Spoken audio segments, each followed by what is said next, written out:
Hey guys, hope everything's going well. You guys know that drill. Smash that like button, subscribe if you haven't, and comment down below. Follow me on Instagram at AIH_sports.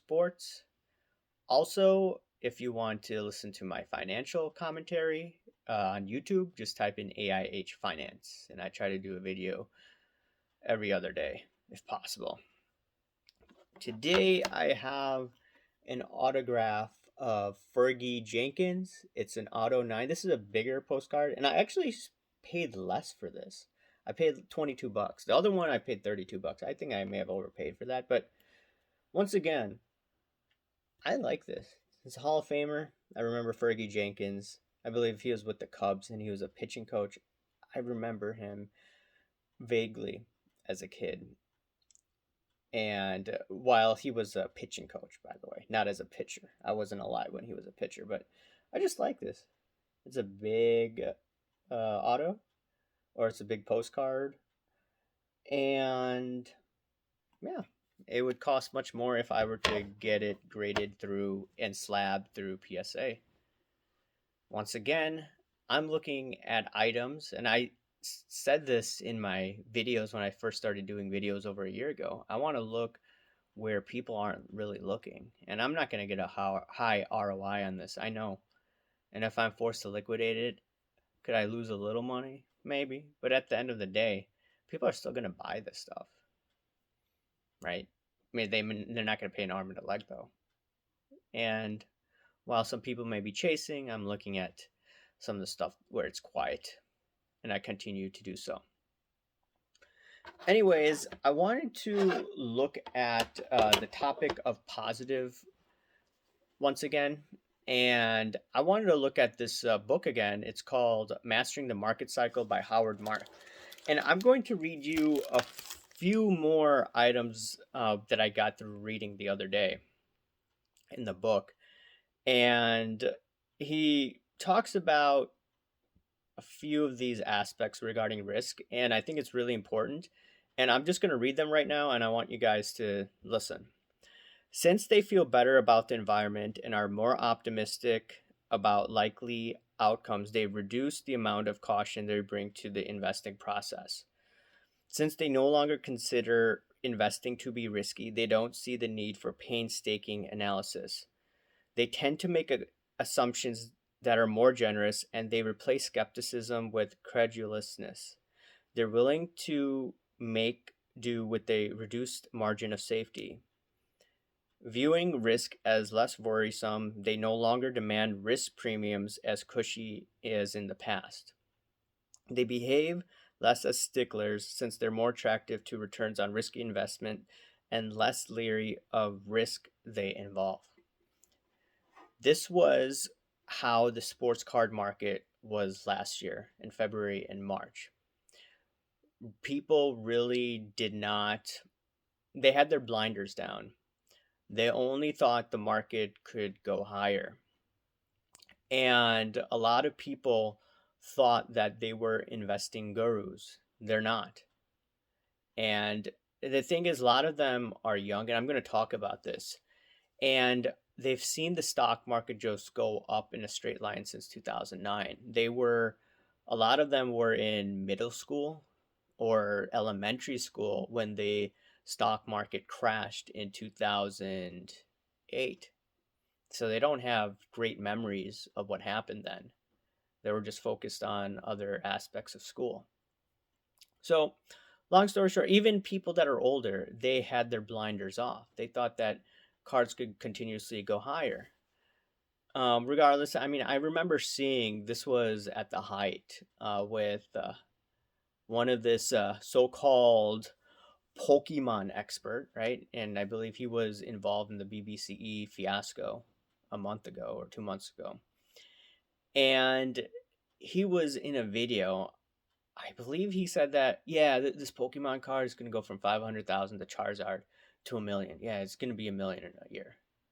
The way that people were talking, they just thought that prices would exponentially go higher as they were in the past. But once again, not everything goes up in a straight line. And they were being very aggressive towards the top of the market. Just like in Pokemon with the Fleer 86, all these guys, these influencers on YouTube, these sports card pundits, whatever you want to call them, they were saying, "Oh yeah, Fleer 86, it's great price, etc., etc., etc." And it went to what, $770,000 on the high end for, or something like that, for the Fleer 86 Jordan card. So we saw all of this bullish sentiment, and not many people covered, hey, maybe we should be a little more cautious. There may have been a few channels talking about it. I believe one YouTuber said that I'm selling all my cards. That guy is a genius, right? And I remember that I had some divergent opinions that obviously weren't popular when I was much smaller channel than I am today. I'm still a small channel. And I was talking about NBA Top Shot. I was saying that, hey, avoid NBA Top Shot like the plague. I was talking to Don, who said that, okay, this thing is going to blow up, meaning it's going to go to the downside. And it's foolish, basically, to buy a high end card. That's what Don was saying. I didn't see too many people in this industry talking about that. And it's unfortunate now that some people are on the defensive end and saying, hey, let's just be positive. And this is just a constructive criticism. This is just not me attacking people and attacking who they are. No, this is constructive criticism.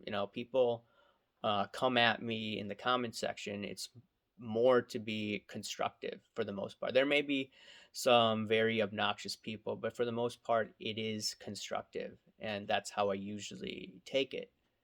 That's why I usually don't want to, block someone unless they're like abnormally obnoxious. This comment, make 10 comments in the night, and then just, I don't want to deal with that nonsense. But if you're making comment here and there, like, whatever. Regardless. And the constructive criticism I have for many people in the hobby is that they do not analyze risk in a proper manner. And some of these guys are very successful and high net worth individuals.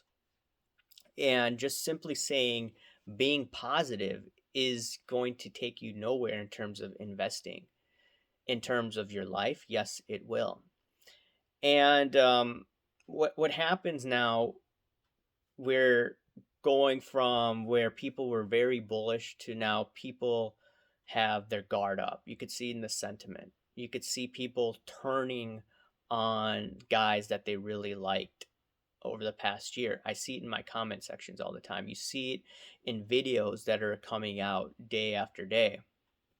Some of it I'm thinking, whoa, this I did not expect this type of content on YouTube regarding sports cards. It's completely out of left field.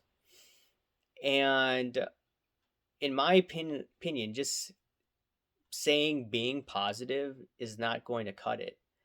You have to put some perspective in terms of risk. And now people are a little more cautious, and they may be going to shows to try to get deals because it's cheaper in shows than on eBay. I understand that. You could negotiate, you use cash, whatever. So people, and the economy is opening back up. But still, I don't see the proper type of analysis when it comes to sports cards and investing. This is not like collecting. Once again, if you're collecting, collect what you want. Just make sure you're not paying an arm and a leg, because cards are still pricey in my opinion. Just have fun, but be smart. That's what I say to collectors. Now, the investors, a lot of people want to flip, they want to speculate. You got to look at risk. You got to look at just the pros and cons of this market, which a lot of people are not. I said this before. This market's doesn't have too much liquidity. And unfortunately, some of these influencers or pumpers, what they're doing is they're trying to pump these cards onto many people. So I don't like that. And the other thing is they don't realize the biggest component of sports cars and collectibles is the inflation. And in an inflationary environment, card prices tend to do well. Well, last year was the worst inflationary numbers year over year in the last 40 years. This is the worst inflation year over year in my lifetime. And the thing is, if sports cards took a huge hit during an inflationary environment, okay? Inflation. We're not talking about deflation. Crazy inflation. And sports cards went basically nowhere. And a lot of them were to the downside. Some cards have hit record prices. I get it. The scarce cards that you rarely see on auctions. That's still there for now. But all these other cards, they went down. What happens when the tide turns, right? The pendulum will swing the other direction. It's not going to happen tomorrow. Next few years, you get an oil shock. I was talking about this in my other video. You get an oil shock. Guess what? You turn from an inflation to a deflation just like that. It happened in 2008, where oil prices were about $145 a barrel. Within 6 months, you had the stock market crash and oil went to $30 a barrel, right? And that time, the deflation, that was the time to be buying sports cards aggressively. And I believe that there will be a better buying opportunity. You see this inflation turn into deflation temporarily. I think that will be a better time to buy rather than all these guys being aggressive. I still believe that they are not properly assessing risk. Sure, people can flip in this environment, but it's much harder. You got to pick the right player, basically. You can't be choosing a mid-tier prospect. Those days are over. And unless that mid-tier prospect becomes the MVP or is second in line to MVP, you could forget about that. And yeah, long story short, the hobby, in my opinion, needs to do a better job in assessing risk. And if they're speculating, they're investing, etc. And if they don't do that, by the way, the people are going to start turning on them even more.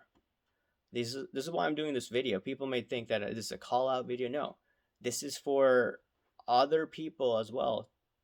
And if they don't start accurately calling out the BS in this hobby, they do not accurately assess the risk properly. When this information is out there, it doesn't take too long to find it on Google, etc. If they don't do that, then people are going to turn on them. And, it's people's choice in how they want to provide their content. But it's how society is. People will turn on them in a heartbeat.